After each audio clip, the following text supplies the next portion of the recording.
네, 안철수 대표님, 안녕하십니까? 네, 안녕하세요. 네, 새해 복 많이 받으시고요. 네, 새해 복 많이 받으십시오. 불러주셔서 감사합니다.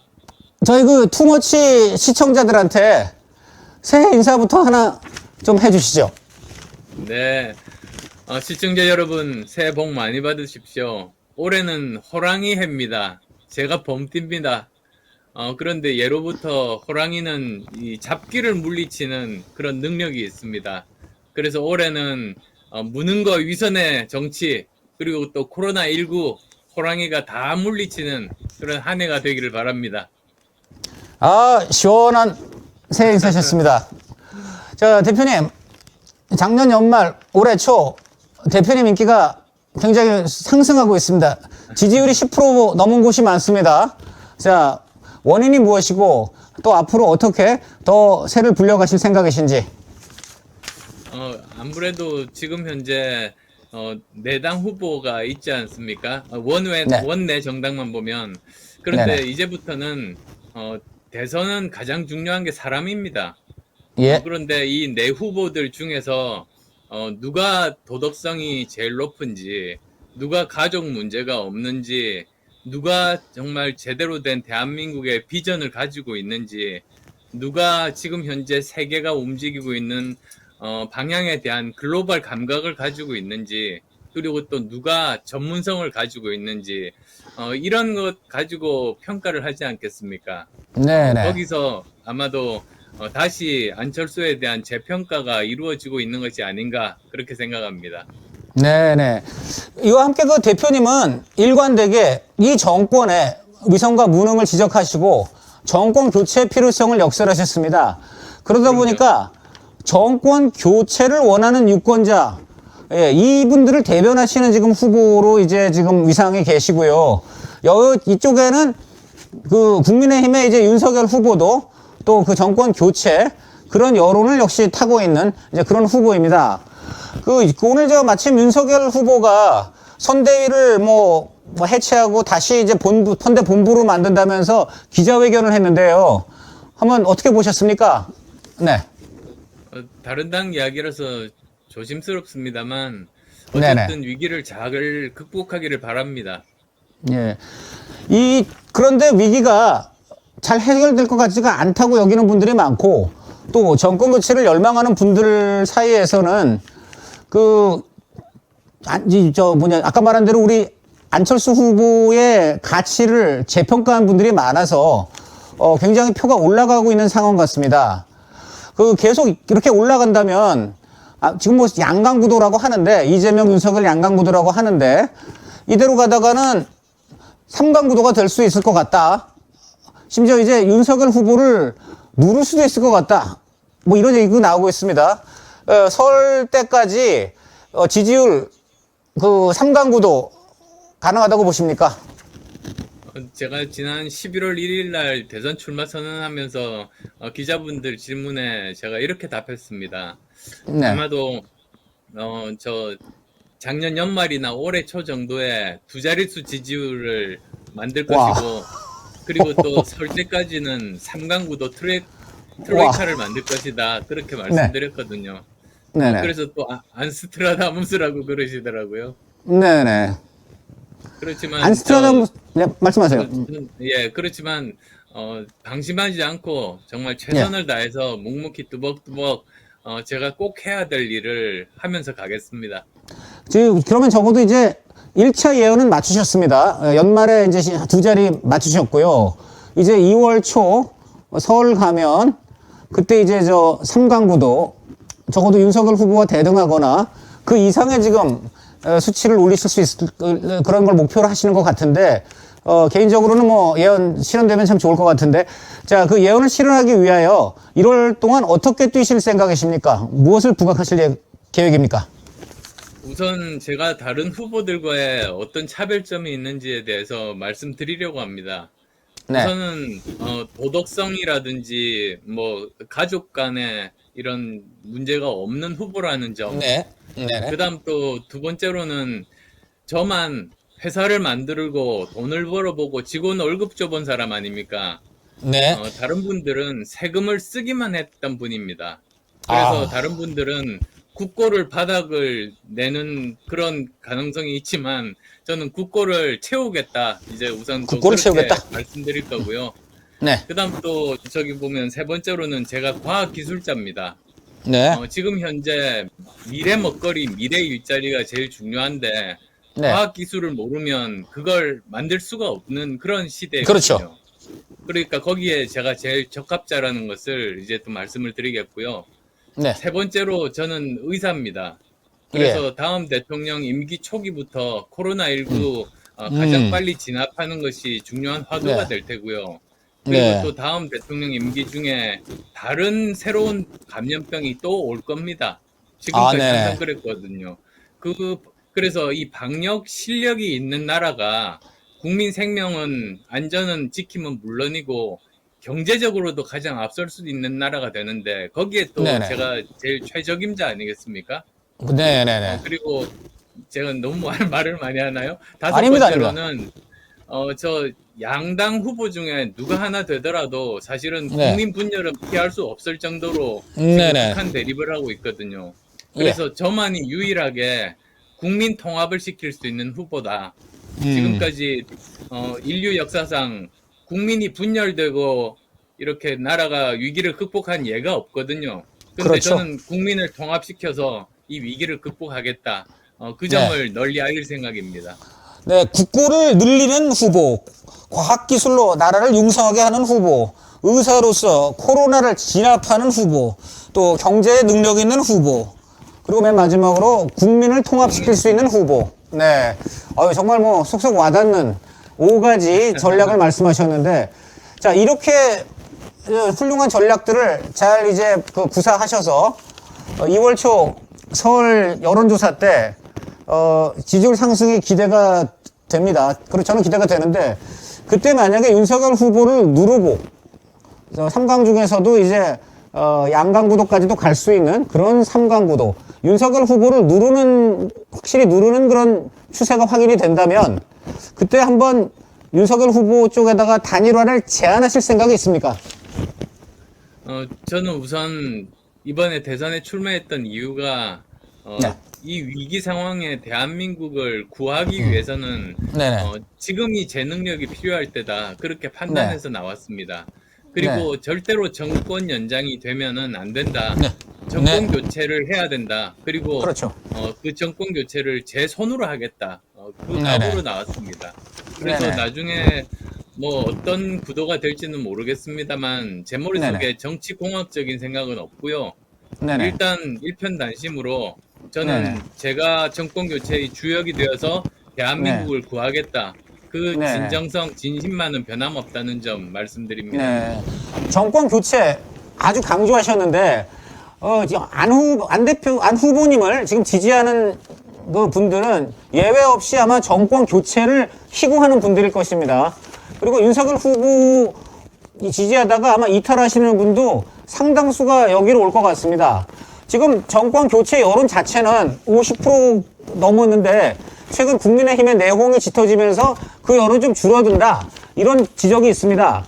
이 정권 교체 여론, 국민의힘이 이렇게 여러 가지 문제를 많이 노출하더라도 정권 교체 여론 자체는 아마 50% 선을 계속 유지할 수 있다고 보십니까? 아니면 그것이 혹시 좀 민주당 쪽으로 갈 가능성이 있다고 보십니까? 저는 그게 좀 걱정입니다. 사실 네. 제1야당이 굳건하게 수권 능력을 보여주고 국민들의 신뢰를 받아야지 네. 정권이 교체되면 나라가 더 좋아지겠구나 이렇게 생각할 것 아니겠습니까? 예. 그런데 좀 지지부진하고 오히려 내홍이 심해지고 하면은 이런 세력이 나라를 맡으면 오히려 나라가 더 혼란스럽지 않겠느냐 이렇게 네네. 생각하실 겁니다. 그래서 무슨 뜻이냐면 국민들이 원하는 게 지금은 정권 교체 이렇게 표현이 되어 있습니다만 사실은 네. 더 근본적으로는 더 좋은 대한민국이 되기를 원하는 겁니다. 그렇죠. 그래서 저는 지금 국민의힘에서 정권 교체를 목적으로 이렇게 보고 있는 것 자체 시각을 좀 바꾸면 좋겠습니다. 왜냐하면 어떡해요? 저 자신만 하더라도 제 목적은 더 좋은 대한민국을 만드는 것이고 정권 교체는 수단입니다. 예, 예. 저는 그렇게 야권 전체가 이렇게 생각을 바꾸자.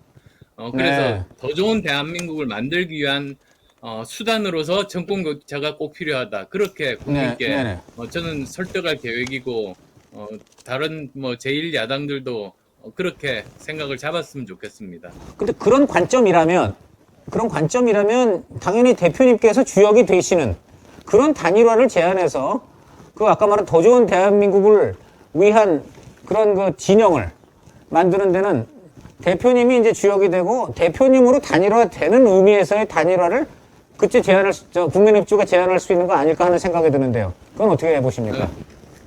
지금 현재 사실은 제가 아직도 뭐 지지율이 그렇게 이렇게 높지는 않지 않습니까? 지금 네네. 막 올라가고는 있습니다만 네네. 지금 제 눈에는 그리고 제 머릿속에는 어쨌든 저 설 때까지는 삼강 네. 구도를 만들겠다. 이제 네네. 그 목표밖에는 없습니다. 그게 예, 대한민국을 살리는 길이다. 그렇게 생각합니다. 지금 저 국민의힘 내홍과 샌대위 해체 때문에 꼭 국민의힘을 지지한다기보다는 정권 교체를 열망하던 유권자들이 패닉에 빠진 분들이 많습니다. 우리 그런 관점에서 지금 안철수 후보님을 새롭게 바라보는 분들도 있는 것 같은데요. 이런 전반적으로 패닉에 빠진 정권 교체를 바라시는 유권자, 뭐 대표님 표현으로 한다면은 뭐 대한민국 더 낫게 하고 싶은 유권자 같은데 이분들에게 좀 대표님의 메시지를 전하려면 어떤 게 되겠습니까? 저는 대한민국의 국운을 믿습니다. 네. 대한민국은 앞으로 더 잘 될 수 있는 나라입니다. 지금까지 수많은 역경을 헤쳐오면서도 계속 그것을 성공적으로 극복해서 여기까지 우리가 왔지 않습니까? 그래서 지금 굉장히 어려운 상황이지만 우리나라는 저는 국운이 있는 나라라고 믿습니다. 제가 정치하는 이유 중에서 제일 중요한 것이 저는 낙관적인 사람입니다. 저는 네네. 우리나라가 더 잘 될 거라는 믿음이 있기 때문에 정치를 하는 거지. 예. 우리나라가 더 안 좋아지겠다고 생각하면 이 정치를 하겠습니까? 네네. 그래서 저는 반드시 국운이 있는 우리나라에서는 정권 교체가 될 것이다. 그렇게 믿습니다. 네. 아유, 많은 분들에게 용기 희망을 마십시오. 주시는, 네, 아주 좋은 메시지 같고요. 혹시, 삼자 구도로 완주해도, 왜냐면 본인만이 이재명 후보를 이길 후보라고 하셨으니까, 만약 삼자 후보로 완주해도 이길 수 있다, 이런 생각도 하시는지요? 그게 제 1차 목표죠. 네. 그래서 완전히 그렇게 압도적인 정권 교체를 하면은 그러면 국정을 제대로 잘 이끌 수 있는 동력이 더 생기지 않습니까? 네네. 그래서 저는 저만이 유일하게 압도적인 정권 교체가 가능한 후보다. 그렇게 말씀드리고 그럼 삼자 싶습니다. 구도에서도 압도적인 승리가 가능하다는 뜻입니까? 네, 삼자 구도에서도 그렇고 제가 뭐 야권의 대표가 돼서도 그렇고 저는 네. 압도적인 정권 교체를 알겠습니다. 이룰 자신이 있습니다. 그게 무서워서인지 민주당 쪽에서 러브콜이 오고 있습니다. 송영길 대표가 단일화를 하자 이러고 있는데요. 또 근데 반대로 이재명 후보는 지금 뭐 그분은 저쪽하고 오히려 할 사람 같다. 그리고 저쪽하고 하게 되면 안 후보님이 될 것 같다. 뭐 이런 얘기도 합니다. 지금 민주당의 저런 메시지들은 어떻게 봐야 됩니까? 원래 정치에서 실제로 진정성이 있으면 네. 공개적으로 제안을 하지 않습니다. 네. 물밑에서 서로 이야기를 하고 작업을 하는 편이거든요. 네. 근데 공개적으로 먼저 이렇게 던진다는 것 자체가 진정성이 없다는 얘기고요. 네. 그 의도는 저를 제거하고 싶다. 제거하고 그거라고 싶다. 저는 해석합니다. 근데 그럴 가능성이 있을까요? 그런 거 던진다고 대표님이 제거되실 것 같지는 않습니다만 그분들도 뭘 정말 노리는 건지. 네. 뭐 야권 지지자들의 혼동을 불러일으키는 것 아니겠습니까? 근데 그렇죠. 저는 정권 교체의 의지가 분명하기 때문에 그렇죠. 야권 네. 지지자분들이 괜히 그런 이야기에 흔들릴 분들은 아니라고 생각합니다. 네. 정말 오늘 많은 희망과 비전을 주셨는데, 한 가지 더 질문 드리고, 이제 또 인사하시고 마치겠는데, 이게 국민의힘 상황 뭐 말씀 잘 안 하시겠다고 했지만, 이게 연관해서 말씀드리는 건데, 어저께 최고위원들 사퇴하겠다고 이준석 대표한테 그러니까, 이준석 대표는 그러면 나 안철수 대표 모셔서 여기 앉히겠다 뭐 이런 얘기 했어요? 어떻게 보십니까? 뭐 아마 약간 몰려서 무심코 나온 얘기겠죠. 어떻게 네. 다른 당의 대선 후보를 최고위원으로 앉히겠습니까? 그렇죠. 저 약간 좀 그게 언급돼가지고 저도 개인적으로는 딱한 느낌이 들었는데, 네. 어쨌든 대표님 제일 중요한 것은 이제 그 이재명 후보를 이길 사람은 나밖에 없다. 나만이 이재명 후보를 이길 후보라고 하셨습니다. 그 부분에 대해서 좀 더 구체적으로 이제 우리 시청자 여러분한테 좀 말씀을 해주시고 또 그리고 이제 또 이제 신정은 지났습니다. 설이 옵니다. 그래서 시청자 여러분께 인사드리시는 거 하고 싶은 말씀. 왜 예. 나만이 이재명을 이길 후보인가? 네. 우선은 그것부터 말씀드릴게요. 사실 이재명 후보의 지금 그 가장 약점은 대장동 사태 아니겠습니까? 그렇습니다. 근데 대장동 사태의 본질은 네. 공공이익을 5천억을 환수한 게 아닙니다. 네. 오히려 그 1조 원에 달하는 이익을 특정 민간에게 몰아준 그게 핵심이거든요. 네. 그러면 만약에 이걸 몰랐다. 그러면 그거는 단군 이래 최대의 무능한 행정가니까 그렇네요. 대통령을 하면 안 될 사람이죠. 그렇습니다. 만약에 이걸 알았다. 네. 그러면 감옥에 가야지 왜 대선에 나옵니까? 그렇죠. 그러니까 이거는 어디로도 빠져나갈 수가 없는 것이고요. 네. 그리고 또 보면은 이런 능력 면에서도 그렇지만 보면은 이제 부모님과도 연을 끊었죠. 그렇네요. 형수님과도 연을 끊었죠. 이제 그렇네요. 아들 문제가 나오니까 아들까지도 연을 끊는 겁니다. 아들은 남이라고 했죠. 네. 동방예의지국에서 이렇게 네. 네. 부모나 형제나 아들과 연을 다 끊는 사람은 제가 본 적이 없습니다. 그렇네요. 사실 네. 그게 국가 지도자는 사실은 일반 국민보다도 훨씬 더 높은 도덕적인 기준을 가지고 네. 모범을 보여야 되는 사람이거든요. 거기에 네, 따라서 네. 사회가 이렇게 움직이게 마련인데 그렇습니다. 네. 그렇게 모든 가족들하고가 연을 끊을 사람이 국가 지도자가 된다는 거는 국민들께 어떤 메시지를 주겠습니까? 결코 이건 네네. 좋지가 않다고 생각을 하는 겁니다. 네네. 이재명 후보는 엄청난 범죄자 아니면 엄청난 무능한 사람, 그리고 모든 가족과 연을 끊는 점에서도 결코 그 국민의 지도자가 될 수 없는 사람, 명쾌하게 두 가지 지적해 주셨고요. 그런 점에서 이제 바로 그 두 문제의 대척점에 있는 분이 안철수 후보다. 이렇게 보면 되겠습니다. 그러니까. 네.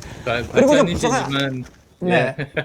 네, 그리고 그걸 말씀하신 것 같고요. 나름대로 제가, 열심히 성실하게 네. 저 지금까지 살아왔고 저희 가족들 굉장히 화목하고 그리고 예, 또 예. 제가 정치 10년 하면서 어떤 추문에도 휘말린 적이 없이 네, 정말 네, 네. 성실하게 의정 활동을 예, 하고 네.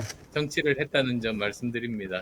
네, 그리고 제가 차적으로 하나만 말씀드리겠습니다. 저희 회사는 JTBC에서 오늘 여론조사 했는데, 지금 이번 대선의 화두인 20, 30대, 여기에서 지금 이재명 후보가 33%로 1위를 했지만, 2위는 바로 대표님이시고, 대표님이 19%고, 이제 3위, 지금 제1야당 후보라는 윤석열 후보는 후보님보다 떨어지는 18%대로 3위를 했습니다. 2위시거든요. 이 현상을 좀 분석해 주시고, 또 이재명 후보를 앞서서 20, 30대 표심을 더 앞으로 가져올 수 있는지 말씀해 주십시오. 저 사실 제일 처음 정치 시작한 이유가 우리 20, 30대를 위해서입니다. 그랬었죠. 제가 네. 10년 전에 청춘 콘서트를 하면서 네네. 그 당시 청춘들의 아픈 마음을 공감하고 위로하고 그리고 저 나름대로 제 경험을 토대로 해서 여러 가지 해결책들을 말씀을 드렸습니다만 대학 네. 교수가 할 수 있는 일이 거기까지밖에 없더라고요. 그래서 네네. 실제로 그 문제를 해결하려고 정치를 시작한 겁니다. 제 네네. 정치 시작 동기가 바로 청년들의 문제 해결이니까 이제 예. 그 진정성, 진심이 저는 전달될 거라고 믿고요. 그 다음에 또 이번에 제가 제 1호 공약은 성장 공약. 그래서 네. 미래 일자리, 미래 일거리를 만드는 공약이니까 물론 네네. 청년들에게 집중되어 있는 공약이고요. 두 네네. 번째는 아예 청년들에게 가장 중요한 부분들을 해결하는 청년 공약이 2호 공약이었습니다. 네. 그래서 청년들을 다 모아놓고 회의를 했죠. 네네. 어떤 네. 문제를 해결을 하는 것이 청년들이 네. 가장 바라는 것인가 했더니 예. 5가지가 나왔어요. 5가지. 일단 네. 우선 첫 번째로는 네. 우리 사회의 불공정을 해결해 달라는 겁니다. 네. 청년들이 사회에 진출할 때 가장 먼저 부딪히는 불공정이 대학 네. 입시, 로스쿨, 의전원, 취업 때 네. 불공정에 네. 부딪히는 거죠. 네. 그래서 그걸 해결해 달라. 그다음 네. 두 번째는 군대 문제입니다. 네네. 세 번째로는 주거 문제. 네. 그다음에 네 번째로는 이 고갈되고 있는 연금 문제. 연금. 네. 그다음에 또 다섯 번째로는 이렇게 서로 맞벌이 부부가 네. 아이를 기를 때 이 육아에 관련된 고민들, 경력 네, 단절되는 그거 것을 어떻게 네. 한번 막을 수 있을 것인가. 그 다섯 네네. 가지여서 네. 거기에 대해서 하루에 한 가지씩 공약을 네. 발표를 다 했습니다. 저희들은. 네네. 그래서 네. 한 번 또 다시 또 종합적으로 한 번 더 발표를 해야 되겠다 싶거든요. 왜냐하면 네네. 제가 11월, 12월 2달 동안 열심히 네. 공약 발표를 했는데 그 네. 당시에 지지율이 한 5% 정도였다 보니 네. 제가 아무리 이야기를 해도 언론에서 실어주지를 않았습니다. 저를 포함해서 근데 이제 반성합니다. 이제 좀 관심이 모여지셨으니까 예, 다시 예. 한 번 더 말씀드리면 이제 저 제대로 전달이 될까 기대합니다. 윤석열 후보는 이재명 후보하고 토론을 좀 거부해서 논란인데, 안철수 후보께서는 지금 이런 중요한 문제, 이런 청년들의 5가지 고민이라든가 하여간 이런 우리 국민의 민생 문제를 가지고 뭐 내일이라도 이재명 후보랑 토론을 하실 생각이 있습니까? 네. 저는 토론은 많으면 많을수록 좋다고 봅니다. 예, 근데 예. 토론이 저는 한 3가지 형식이겠다고 봐요. 네네. 그러니까는 우선 첫 번째로는 최근에 인기를 끌고 있는 그 3프로 TV 같이 네네. 유튜브를 통해서 각 분야, 전문 분야마다 그 후보의 이야기를 프로들과 함께 나눠보는 겁니다. 네네. 그렇게 되면 각 후보의 실력 차이가 뚜렷하게 나타나는 거거든요. 그렇죠. 네. 그 다음에 또 두 번째로는 뭐 관훈 토론회라든지 또는 방송기자 클럽 토론회 같은 곳에서 후보 한 사람을 놓고 여러 중견 언론인들 패널들이 이제 네. 질문을 하는 거죠. 이제 그 과정을 통해서 검증을 받는 것이 있고, 세 번째가 이제 TV 토론, 후보 간 그렇죠. 토론입니다. 예, 근데 저는 후보 간 토론을 지난 대선 때도 해봤습니다만, 네. 그게 다른 것보다 그 관훈 토론회 같으면 잘못된 사실에 대해서 언론인이 우기는 법은 없지 않습니까? 그렇죠. 근데 이 후보 간 토론에서는 네. 틀렸는데도 억지로 끝까지 자기가 맞는 것처럼 뻔뻔하게 우깁니다. 그러면 그렇죠. 네. 시청자들이 볼 때 그 사람이 맞는 것처럼 착각하거든요. 5년 전에 그래서 많이 저는 계셨죠, 이번- 그래서. 예. 그래서 저는 이번 토론에서는 네. 최소한 한 가지 방지 장치.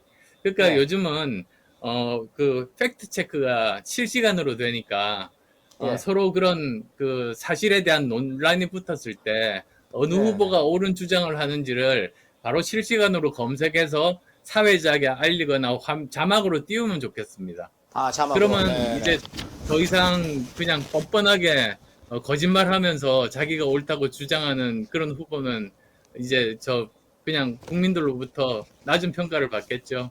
그러니까 한마디로 시청자들이 그 팩트 체크를 바로바로 실시간으로 하게 하자. 이런 말씀이신 거죠? 예, 그런 예, 거죠. 네. 예, 그렇습니다. 그래서 네. 정말 네. 제대로 된 그 증거? 그러니까 예. 정말 정확하게 알고 후보를 뽑아야죠. 그렇죠, 그렇죠. 네. 그런 점에서 이제 5년 전에 많이 억울하셨던 것 같습니다. 네. 약간 이번에 토론도 좀 뭔가 그 어떤 억지 주장보다는 팩트와 정책을 놓고 아주 합리적인 토론하는 그런 장을 만들자는 거 굉장히 공감되는 그런 제안이신 것 같습니다. 마지막으로 하여간 그 청년들을 위해서 불공정, 그 다음에 군대, 주거, 연금, 그 다음에 맨 마지막이 육아, 이런 5가지 구체적인 정책 내놨었고, 이것을 좀 더 구체적으로 다시 한번 1월 달에 조금 더 하여간 귀에 쏙쏙 들어오게, 네, 그렇게 지금 내놓으시겠다는 말씀도 많은 청년 유권자들이 유념할 것 같습니다. 대표님, 오늘 귀한 시간 너무 감사드리고요. 또 국민들에게 희망적인 메시지 주신 것도 아주 감사를 드립니다. 마지막으로 시청자 여러분께 작별 인사 하시고 싶은 말 하는 걸로 이제 인터뷰 마치겠습니다. 이번이 정말로 중요한 때입니다. 왜 중요한 때냐면요. 사실 박정희 대통령의 경제개발 5개년 계획으로 우리나라가 1980년대, 1990년대 20년 먹고 살았습니다. 그 다음에 김대중 대통령께서 우리 초고속 인터넷망이나 벤처 붐을 일으켜서 2000년대, 2010년대 20년 먹고 살았습니다. 네네네. 근데 그게 이제 다 떨어졌거든요. 예. 다음 대통령이 해야 할 가장 중요한 역할 중에 하나가 바로 앞으로 20년 이상 먹고 살 먹거리 또 20년. 미래 일자리를 장만하는 일입니다. 예. 네. 그래서 그런 점에 대해서는 지금은 과학기술밖에는 그게 나올 데가 없습니다. 그리고 예. 또 그래야만 미국과 중국 간의 이런 기술 패권 전쟁에서 그 사이에 끼어 있는 대한민국이 살아남을 수 있는 유일한 길입니다. 네네. 그러니까 이런 과학기술이 경제이자 안보이자 또 그 국방이자 여러 가지 다 복합된 것들이죠. 그래서 네네. 그런 면에서 저는 지금이야말로 제가 제일 적임자다. 지금이야말로 제가 우리 대한민국을 지키고 우리 미래 세대를 지킬 수 있다. 그런 확신을 가지고 있습니다. 많은 분들이 믿어주시고 성원 부탁드리겠습니다. 네. 과학기술 전문가로서 향후 대한민국 20년 먹거리, 또 대한민국을 지켜줄 수 있는 안보와 모든 하여간 대한민국의 방책, 이것들을 내놓을 수 있는 유일한 후보라는 말씀을 하셨고, 그래서 본인을 통해서 정권 교체 나아가서 더 좋은 대한민국을 만드는 그런 승리를 이뤄내겠다, 이렇게 오늘 말씀을 해주셨습니다. 오늘 패닉에 빠진 많은 유권자들한테 굉장히 좋은 희망이 되신 것 같습니다. 안철수 후보님 더 이제 노력하시고, 그래서 설 본인이 목표하신 3강 그리고 이후에 또 대선 승리까지 원하시는 거 개인적으로 원하시는 거 이루시기를 개인적으로 기원드리겠습니다. 대표님 오늘 감사드립니다. 네, 불러주셔서 감사합니다. 네.